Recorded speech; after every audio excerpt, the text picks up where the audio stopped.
सीसामऊ उपचुनाव को लेकर ग्वालटोली में जनसभा को संबोधित करते हुए डिप्टी सीएम केशव प्रसाद मौर्य ने सपा पर एक बार फिर से तंज कसा है।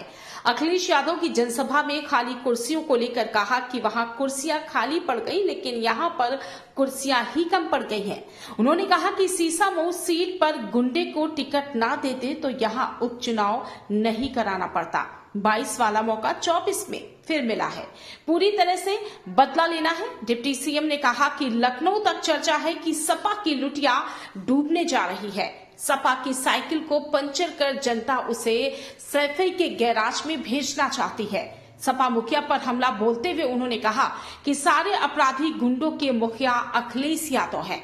डिप्टी सीएम ने कहा कि भाजपा सरकार बनने के बाद कानपुर में कभी दंगा नहीं हुआ और अब गुंडागर्दी की राजनीति नहीं हो, विकास और सुशासन की राजनीति होगी। उन्होंने कहा कि लोकसभा चुनाव में कुछ सीटें जीतने के बाद उन्हें अहंकार हो चुका था, लेकिन हरियाणा के चुनाव के बाद गुब्बारे की हवा निकल चुकी है।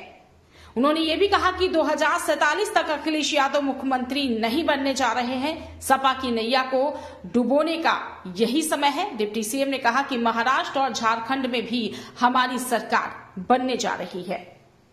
जमीन नहीं खरीद सकता था, लेकिन आज आप सबके आशीर्वाद और समर्थन के कारण से माननीय नरेंद्र मोदी जी के नेतृत्व में सरकार बनी। तो आप सब जानते हो जम्मू कश्मीर से धारा 370 सदा के लिए समाप्त हो गई। बताइए समाप्त हुई कि नहीं हुई?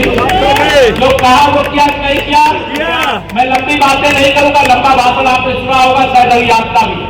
मैं आप सब लोगों से इतना निवेदन करना चाहता हूं, इस चुनाव को 2027 में तीसरी बार भाजपा सरकार की शुरुआत मानिएगा। मानोगे? दोनों हाथ भाजपा मानोगे? हम 9 की 9 सीटें इस बार करहल भी जीतने जा रहे हैं, करहल भी जीतने जा रहे हैं।